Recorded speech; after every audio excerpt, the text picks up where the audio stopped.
Oke, saya akan berpidato saya dalam 3, 2, 1. Baik, dalam pidato saya akan bawakan 2 poin. Yang pertama adalah reframe, kedua adalah argumen. Kita masuk ke poin pertama, yaitu reframe. Di sini saya ingin mengkarakterisasi ulang aktor rentan. Di sini aktor rentan yang akan kami gunakan di sisi kami adalah aktor menengah ke bawah. Kenapa aktor menengah ke bawah? Karena di sini aktor menengah ke bawah itu adalah orang-orang miskin yang ada di sekitaran Indonesia, menurut mosinya. Lalu mereka tuh kenapa mereka rentan? Karena di sini pertama mereka tuh sangat mudah mengakses gula. Karena seperti yang kita tahu ya, di pinggir-pinggir jalan dan di mana-mana itu, terutama untuk kota-kota kecil tuh banyak sekali orang-orang yang jualan kayak es jumbo atau minuman saset dan lain sebagainya, yang mana itu mengandung kandungan gula yang sangat banyak dan sangat tinggi, dan ini berbahaya karena ya kandungan gula itu dikonsumsi terus-menerus dan sangat sering oleh orang-orang Indonesia. Bahkan sudah menjadi budaya mereka, kayak budaya mereka, kayak seperti bahkan setelah selesai makan tuh mereka minum es teh, setelah makan minum es jeruk atau sebagai macamnya, mana sebagai hal lainnya, yang mana itu manis dan sangat sering mereka konsumsi, yang mana ini buruk buruk karena untuk kesehatan mereka ini bisa mengaruh gula yang di atas rata-rata bisa mengaruhi. Di sini akan ada penyakit dari bawaan yang bisa datang dari gula yang berlebihan, seperti misalnya diabetes atau lain sebagainya.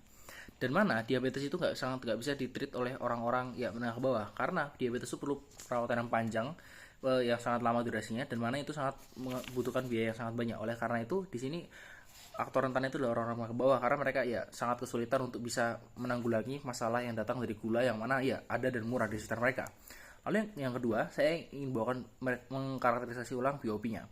Di sini, di sisi kami sendiri ingin membuktikan bahwa rakyat menengah ke bawah itu tidak akan mampu untuk menangani masalah kesehatan yang berasal dari gula. Karena ya, seperti yang sudah saya jelaskan tadi, gula itu tadi dampaknya adalah diabetes, yang mana diabetes itu butuh perawatan yang lama dan ya itu sangat harus memakan biaya yang sangat banyak, dan oleh karena itu rakyat menengah ke bawah itu nggak akan mampu. Dan ini adalah masalah di sisi kami. Lalu di sini poin ketiga saya juga akan membawakan role mekanisasi, karena di sini oposisi belum membawakan mekanisasi. Di sini dalam dunia kami, pemerintah itu akan menaikkan pajak gula, dan kebijakan penaikan pajak gula ini akan berlaku di Indonesia sesuai mosinya. Dan ini akan dijalankan secara bertahap mulai dari kota maju sampai ke kota-kota berkembang. Lalu disclaimernya di sini pajak tambahan dari gula ini akan digunakan ya untuk subsidi bahan pokok lain, karena itu bisa menaikkan ekonomi secara merata. Karena ya pajak berlebihan ini berfungsi untuk bisa mengembangkan ekonomi pada akhirnya. Lalu di sini kita akan masuk ke poin besar kedua saya di pidato saya, yaitu argumen yang berjudul bahaya kesehatan gula. Kita masuk ke latar belakangnya. Di sini kita perlu tahu bahwa Indonesia itu seperti yang saya jelaskan tadi memiliki konsumsi gula yang sangat tinggi, seperti budaya dan pasar mereka. Apa yang beredar di pasar mereka itu adalah ya barang-barang manis yang sangat murah dan mudah aksesnya, dan sangat berbahaya jika konsumsi berlebihan.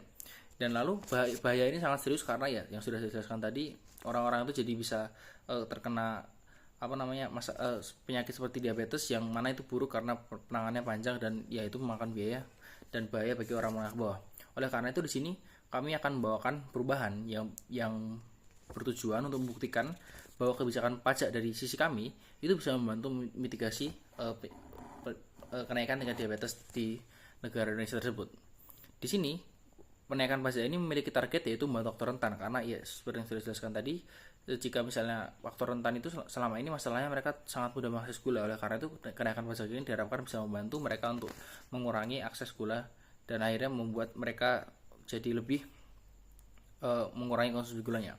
Apa alasan strukturalnya? Di sini ya masyarakat itu sebenarnya sudah tahu dan sudah sangat banyak mendapatkan pengetahuan tentang bagaimana gula itu adalah sesuatu yang jika konsumsi berlebihan itu akan berbahaya. Lalu di sini juga pemerintah juga punya kekuatan untuk bisa ya menaikkan pajak di gula tersebut. Lalu apa perubahan yang akan terjadi? Di sisi kami, di sini pajak gula akan naik dan akhirnya konsumsi gula turun. Lalu setelah konsumsi gula turun, ini akan baik kepada rakyat, karena pada akhirnya mereka jadi bisa tidak memiliki risiko tinggi untuk terkena penyakit-penyakit yang berkaitan dengan konsumsi gula berlebih, seperti ya diabetes dan lain sebagainya itu. Lalu apa lagi yang terjadi?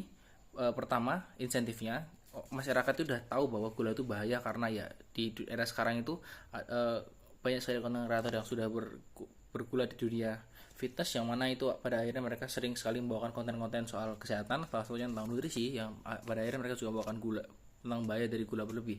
Akhirnya banyak sekali anak-anak muda yang FOMO ikut-ikutan untuk belajar fitness untuk memperbaiki badan mereka, dan akhirnya mereka di sini juga jadi otomatis belajar bahwa ya gula itu bahaya. Lalu akhirnya mereka ini knowledge ini karena echo chamber effect mereka jadi tersebar luas, dan akhirnya ini sudah menjadi pengetahuan umum bahwa gula itu bahaya. Lalu kapasitasnya jelas di sini karena ini adalah sebuah kebijakan yang dibuat oleh pemerintah, maka pemerintah di sini punya kekuatan untuk bisa melaksanakan kebijakan tersebut. Konteksnya di Indonesia itu banyak sekali orang-orang ya yang mengkonsumsi gula secara berlebih dan mana ini perlu dimitigasi pada akhirnya. Sekarang kita masuk ke dampak. Di sini pada akhirnya pajak gula naik dan konsumsi gula rakyat itu menurun.